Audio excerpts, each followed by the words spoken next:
Hello and welcome to the one-stop shop where you can rub shoulders with an extraordinary group of men. India's tryst with its economic destiny began with these bulls taking charge of Dalal Street. Learn the incidents and the inspirations that helped shape them. Join me, Romesh Damani, as we morph into the minds of the wizards of Dalal Street.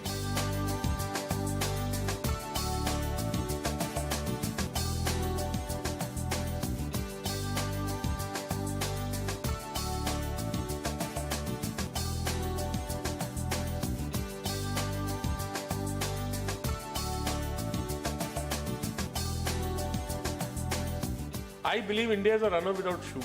We have no infrastructure. We have a stifling bureaucracy, a lot of corruption. In spite of that, we are where we are. Well, thank you so much for joining me on the Wizards of Dalal Street. My pleasure, Rameshji. It's a privilege. There are a few characteristics which we look when we make investments. First is management. Really? It's entrepreneur. In equities, if you ask me, there are three things which matter, whether there's fear, how's the valuation, and third is what is the flows. I would say technically, we are in an absolute bull market. We are in what is going in the start of a bull market.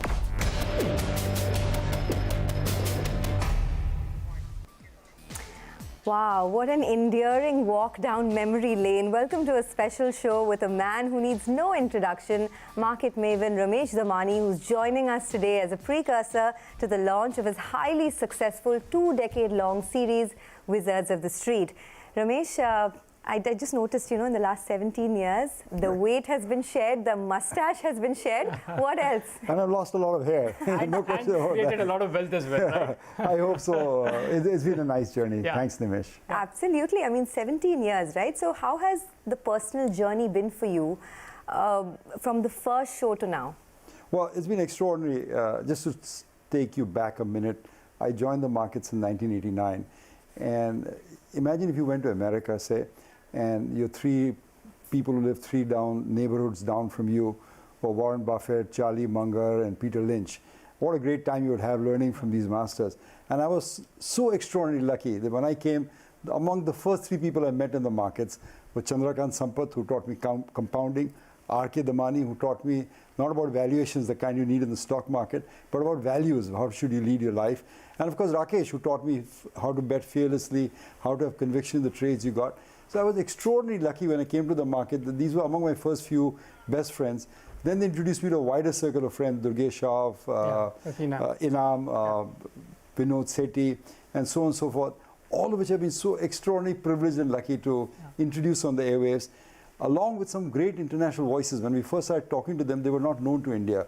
Mark Faber, Jim Rogers, Michael Steinhardt, Ken Fisher recently, all have had extraordinary careers on Dalal Street or Wall Street. And it was truly my honor and privilege to bring them towards the Indian audience, their investment styles, their hopes, their ambitions for the first time. So thank you for an extraordinary privilege. But Ramesh, this is something which we're going to discuss in the second segment as well, as to which are the new names that you're going to feature in the upcoming series. But looking at your own journey, we all know that you moved from Wall Street to Dalal Street. But not many people know that even you as a young investor then, you've lost money. Your dad gave you some $10,000 and you lost that out, right? And that was the first learning experience for you. So, walk us through that lane of being from Wall Street to Dalal Street. Well, Nimesh, as I mentioned, it's very important to have good mentors in life. Yeah. And when I came, the index was 600. Today it's closer to 60,000. So it's been an extraordinary journey. If you stayed invested, you made a lot of money in India. And I learned, like I told you, from the feet of the masters. I mean, I learned from the names I mentioned to you. And Chandrakant Sampath, for example, taught me compounding. So he taught me how to hold long and remain invested. I think what distinguished my generation of investors from some other generations was that before Dalal Street was a cesspool, a backwaters, if you will. These new generation of people, Nimesh Shah, R.K., Rakesh, believed that you could buy good businesses and with India's prosperity they would grow. And I kind of latched onto them a bit later on. But I realized that was the way to create true wealth in the stock market. So I think till maybe 92s or something, I was also a broker on the Bombay Stock Exchange. So I tried to make money doing brokerage back and forth. And then luckily for me, Infosys went public. And because of my tech background in America, I kind of understood the value proposition they have offered. And even, you know the rest of the story, even if we bought a few thousand shares of Infosys, they went up 1,000x over the next 10 years or so. So they gave us an extraordinary amount of wealth and privilege. And we're truly grateful to Narayan Murthy and Nandan Nilekani and all us. So it's been a very good journey. I mean, anyone who believed in India, anyone who remained invested, did extraordinarily well. And if you did a bit of stock selection along the way, got into a bit of tech at the right time, got into a bit of FMCG at the right time. Consumption at the right time. I think you've done really well. Yeah. And the good part, Ramesh, I'm sure you'll be here, that I think the next 30 years promise to be more exciting than the last 30. And last 30 have been very exciting. I don't know what can be more exciting than sharing perhaps the same backyard with people like Warren Buffett, Charlie Munger, at least being in their presence, right? I mean, I know. If the next 30 are going to look even better, then I'm waiting for it. But you were talking about Infosys, and that was one of your big picks way back in time, original picks. You've had several others, whether it's United Spirits, some other mid-cap IT companies. What has your biggest learning been from the stocks that you chose? Yeah, I think the key is, for me, has always been, to find value. I mean, you want to, it's like your mother taught you to shop, ki rupi ki cheez athane mein kharidni chahiye. And that's the same true in the stock market. You want to buy cheap. Now, fashions come and go. Sometimes it's eyeballs, sometimes it's replacement cost, whatever. But you buy good businesses and you're willing to hold them for the long time, I think you'll do extraordinarily well. And what these gentlemen taught me is that unless you risk running very far, you don't know how far you can run. And the trick for me has always been to push myself to buy bigger positions, to, there's a saying on Wall Street that bulls make money, bears make money, but pigs get slaughtered. But that's not quite true, because sometimes you need to be a pig in the market. When the conviction is the highest, when the trade is at the best point, you need to bet big, and then you need to know how much you make. You cannot really get really rich on Wall Street or the Dalal Street by buying 10,000 shares or 25,000 shares. Occasionally, the market flashes a neon red light to you, and with your experience, you should be able to pick it out. And I think that's been the biggest learning, that you learn how to compound your money, and you learn that when the iron is hot, you have to strike it, and then go in for the kill and back up the truck, as I say, to buy it. Ramesh, I know buying value stocks at a cheaper rate also sometimes is a trap, right? And you learned this hard way through MTNL. I guess your top three losers would be MTNL, MTNL, and MTNL, right? So, tell us that experience as well, because that is something which investors should learn, to know where to cut your losses, how to not make the mistakes again. So, what has been MTNL learning for you? Nimesh, I'd rather get a root canal than talk about MTNL, but since you asked, I will tell you that. We can learn from your mistakes. Yeah, I hope someone does. It was, you're going to lose money in the market. I mean, that's, the nature of the business. You're going to get a few things wrong. And in my case, it's centered around MTNL. Ramdev often talks about value migration. And there was a clear value migrating to private telecom players, which we didn't understand. It just seemed cheap. And so you kept buying it and buying it. But to come back to the learnings you talk about, Nimesh, maybe you lost 90% of your money in MTNL, which I probably did. But sometimes you make 10 times, 20 times your money in the winners. So what Peter Lynch taught us is so true, that you water your flowers and cut your weeds. So maybe I didn't sell MTNL at the right time, but still the loss was something I could manage, because the profits from the good stocks so much outweighed the loss. It did teach me one thing, is to remain diversified and not to go whole hog on a particular stock. But that's an art form that, I think I'm still learning. I'm still trying to, bet on a smaller basket of stocks. It's a hard task, but, I'm still young, what the hell. Let's flip it, let's brighten up the mood by talking about things that worked for you, perhaps. And maybe it's going to work in the future as well. So I remember on the Diwali show is when Ramesh spoke about defense PSUs. Rail PSUs, and they've done extremely well. But when do you decide is the right time to exit? Because these are PSUs at the end of the day. They haven't really created wealth if you look at it over the last 2 decades. That's a misnomer, Sonia, and a lot of people say that. I mean, for example, just when I started the Wizard show for the first time, I used to buy Bharat Electronics. It was a 20 rupee stock with a 2 rupee dividend built in, 160 crore market cap. It's 60,000 crores today. And I think it can go perhaps double from these prices too. So, I mean, it's created long-term wealth. The mistake people make often is to bunch FMCG stocks versus all PSU stocks. These are all in disparate companies. There are some commodity stocks, there's some power stocks, and some defense stocks. So you need to learn how to pick the sector in the PSU that you're bullish on. I think the mistake a lot of analysts make is lumping them all together. So obviously you're going to come out with disappointing results. What if I bunched Himachal and Global and all those bad consumer stocks along with the levers and the Dowers of the world? Your returns wouldn't be that great. So I think that's a trap that a lot of people fall into. And these are good stocks, these are great businesses. The government, if you hear the Prime Minister speak or the Railway Minister speak, they're going to use the railway and the railway budget as a blunt axe for capital expansion. They're just going whole hog on these places. They're going whole hog on defense. I mean, for example, let me give you an example on defense and why it matters to India. The US produces 150 million artillery shells in a year. That's what Ukraine uses in a couple of weeks. So there's a huge shortage of defense equipment, and here these companies are already producing equipment and threatening to do more so by Atmanirbhar Bharat going more domestic source.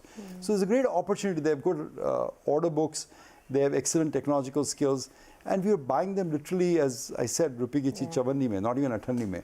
So we're very confident about the play out in these sectors.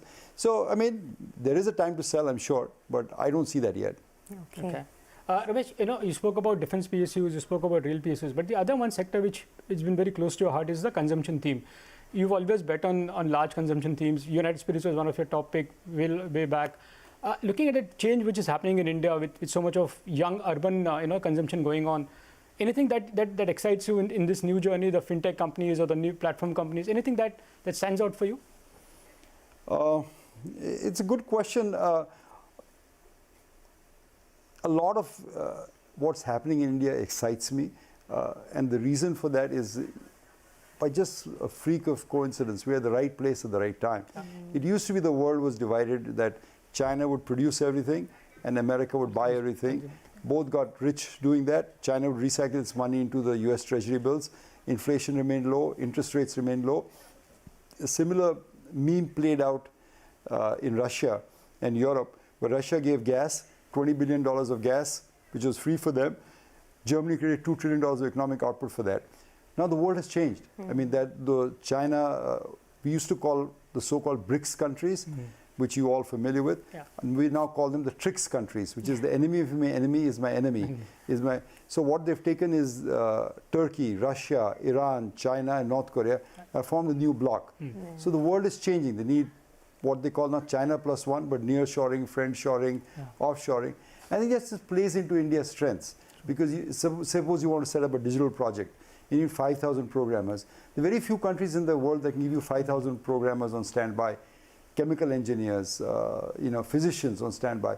India does that. So we are at the right place at the right time. We have political stability in our country, and we have a government that is keen to foster this kind of growth.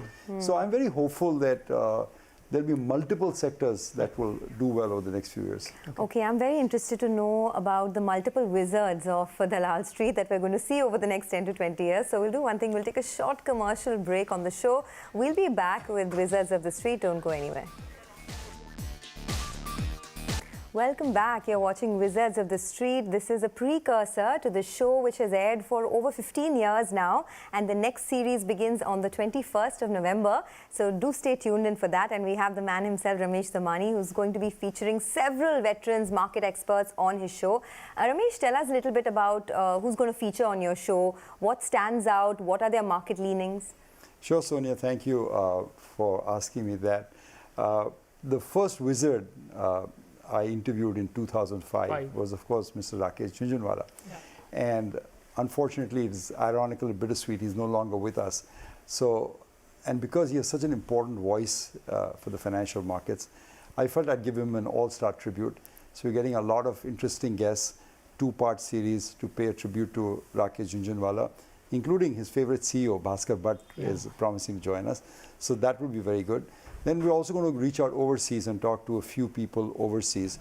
So before that, I had to mention this because I remember last October we interviewed Rakesh at his home, and at that time Bitcoin I think was at $60,000 thereabout. It was raging, and I asked him this question. I said, "It's the new age investment. Anyone and everyone's investing in Bitcoin. What about you?"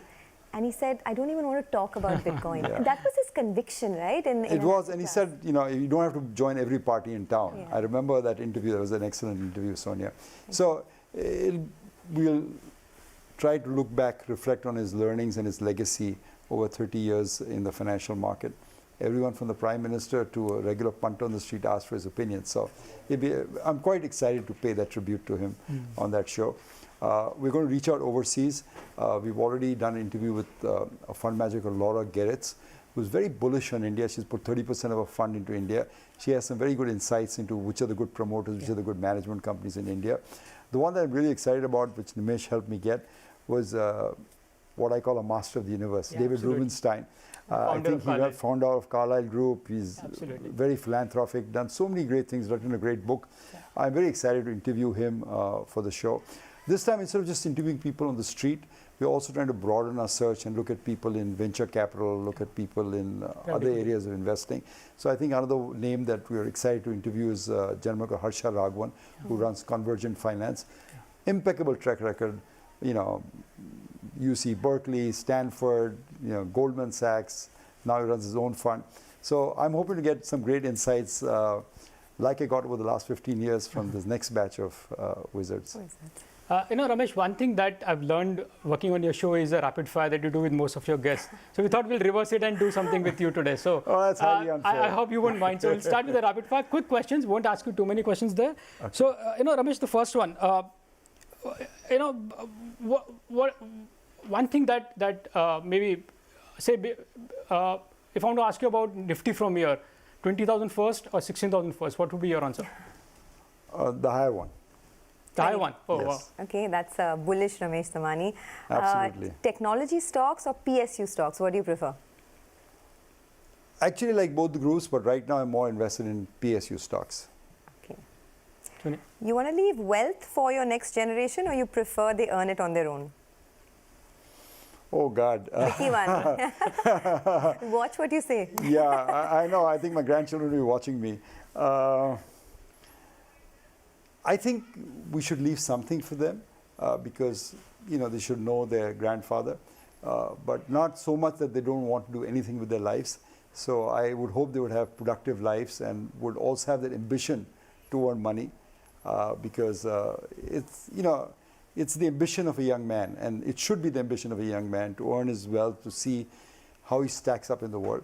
So, you know, hopefully you'll give a lot of philanthropy, but also leave some for the grandchildren. It's a tough balance, right? A balancing act. Tough balance. Very tough balance. The minute I have my grandchildren, my arm, Veer and Arna, I'm all over them and I want to do whatever they want. So. I'm sure. What about gold or real estate, the asset class that you prefer, apart from equities, of course? Probably real estate. You know, gold is, I mean, Sonia, inflation last year was a 40 years high, 8%. Gold was down 10%. Yeah. I mean, that tells you something that people have moved on from gold. Ramesh, Warren Buffett or Peter Lynch, which investment thesis you'll follow or investment style you'll follow? You know, I get up in the morning and look at Warren Buffett's photograph probably. Exactly. So that's your answer. Okay. And your big investment bet for 2030? You know, my big investment call or bet is that if you remain invested, you will compound money. And I think that's what I always try to do. I mean, I always tell the young people who come to me is that you want to try and double your money every 3 years. And if you do that, you're going to be rich at the end of the 30-year period that we're talking about. So the investment call is the same. Remain the same, buy great businesses, and you're playing a long ball. You know, you might have more fun trying to hit it out for a 6, but the people who really make wealth compound it over long periods of time. And what is, I mean, all of us have regrets, right? But what is your biggest life regret? My biggest life regret, Sonia, is very simple. You know, people call me veteran investor, old investor. My other friends are called billionaire investors.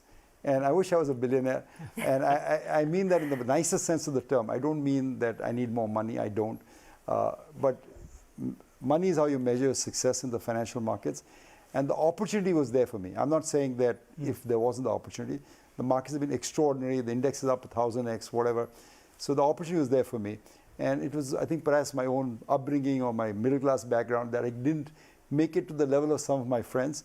But I hope my son does. But that comparison is endless, right? I mean, greed is endless. And like they say, comparison is the thief of joy. So you should never feel that regret. No, it's not regret in the bad sense of the term, that I need the money or I wish I had more money out there. But you want to mark yourself against the guy who won the Oscar or won the gold medal in the Olympics, And why not me? I mean, it's a very good motivation for myself. I realize my shortcomings, and then I can hopefully teach the new generation that you also need the magic, like Rakesh, of thinking big. He was income taxpayer's commissioner's son. He started with 5,000 rupees. He made $5 billion. That's a compound rate of 70%. We both saw the same stocks. What was, his dream, his ambition, his fire was much bigger than mine. And I sometimes regret that I didn't have that kind of fire. Since you mentioned your children, your grandchildren, it is Children's Day. Yes. I wanted to ask you, what is the one piece of advice that you want to leave for the generation after you? I think what I learned in terms of financial terms, of course, take care of your health, or take care of your grandfather, obviously. Please do that. But, You have high hopes. I hope not. I hope not. Okay, I have a great surprise for you. I'm sorry, but we just wanted to surprise you, Ramesh. What a pleasant surprise. Happy Children's Day to you, Ramesh. Oh, this Hi, Ashok. Hi, is thank the you for joyous joining. gets from me in life. Thank you, guys. So he was just telling us how he wants his grandchildren to take care of his grandfather. And are they going to do that? I hope so. I hope so. He's taught them some stuff. Oh my God. I couldn't have planned a better surprise for me. Ramesh, just before we end the show, I mean, here you have your son, your grandson, your granddaughter. I'm blessed. You're absolutely blessed, right? So you were telling us about that one investment advice. You told us what the advice would be for your grandchildren. Your son is right here. You can advise him in front of us. Very bad, Papa. It's I'm so very funny. Papa, I want to drink. Through the pandemic, he's been back for 5-7 years. We developed a closer and closer relationship with each other. And instead of me telling him, he's pushing me. He knows my regrets and he knows my positioning. So amazingly enough, he's pushing me now to take bigger positions, to take bigger bets, to have more convictions in my own trades. So it's been wonderful. Rather than me telling him, he's been reaching out and pushing me in the right direction. So I'm eternally grateful for his support. You told us, you started by saying that my biggest regret is maybe I'm not a billionaire or as much as my peers. You have your billions right here. Your wealth is right here. So happy Children's Day to all of you, and thank you for joining us Thanks, in the Rameshji. studio. And You cannot count the blessings I have. Absolutely. I'm a billionaire many times over. Thank you. it's priceless. Ramesh, and all the best for your new series. Thanks a lot for joining in. And you folks, stay tuned. 21st November is when Wizards of the Street rolls out. Keep watching CNBC TV18 until then. Thanks a lot for watching. Thank you, guys. Thank you.